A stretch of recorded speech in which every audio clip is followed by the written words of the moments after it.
1592 moving well on the commercial.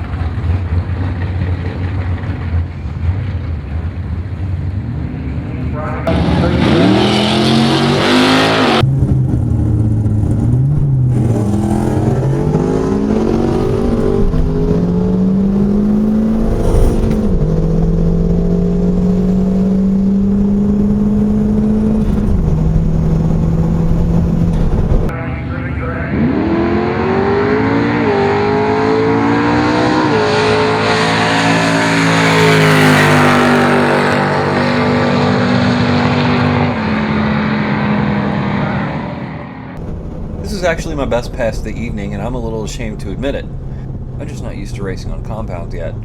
They get you up and moving a lot quicker than a radial will, and what I thought would leave me with the perfect tree actually had me leaving the beams 1/1000th of a second before the race started. That's 35 times quicker than any single frame in this video. Red light! I wanted to cut a perfect tree, but just, barely. Oh well. Used to sitting and spinning. This run yielded me my fastest 60-foot time and ET time to date, and I'll get back to explaining how that worked out with the same mile per hour I was running before.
Less concerned with cutting a perfect light, I focused on the feel of the car and what it was doing. It was around the end of third gear on this pass where I looked down and realized the boost was well past the 20 psi I thought I had it set at. Still a better 60-foot time than I'd ever run, but a little bit more than a half-tenth slower than the last 60-foot, which turned into a little bit more than a full tenth added to my elapsed time. I noticed in third gear that the car was pulling in consistently. My butt dyno told me this was timing getting pulled due to knock. I attempted to turn down the boost before my next pass. 24 pounds. How to hit 24 pounds of boost? It's just a 14B.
Estimate on the commercial electric lane, going to get the wind light though.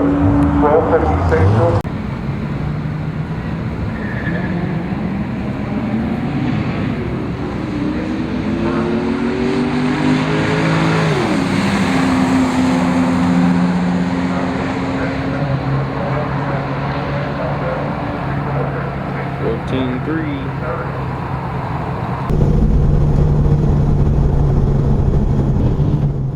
Okay, ball and spring boost controller, people. I loosen the knob, which loosens the spring, and that should lower the boost, theoretically. I did all of that right, but the car is running 27 pounds now. Again, this is just a 14B. The car did the same sort of thing to me the last time I ran it, feeling as though the timing is breaking up from overboosting. It is overboosting, but it's not from boost creep. I really can't explain this. If I can't keep the boost under control, then we really learn nothing from this point out.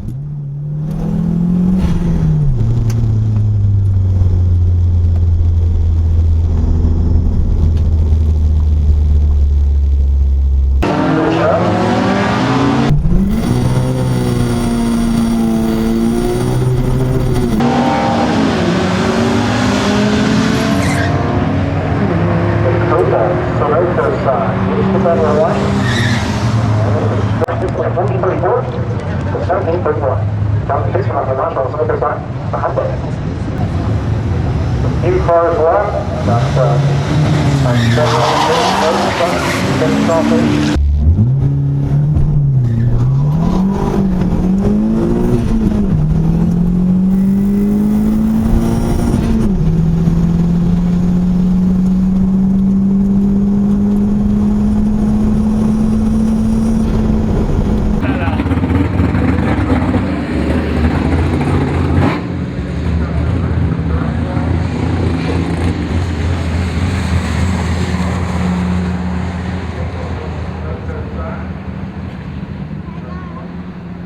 I should have left the boost controller alone. Now the boost gauge is buried, the loss of timing advance is showing in my mile per hour, and I'm now spinning compound tires coming out of the hole, negatively affecting my 60-foot, 1/8 mile, and 1/4 mile ETs.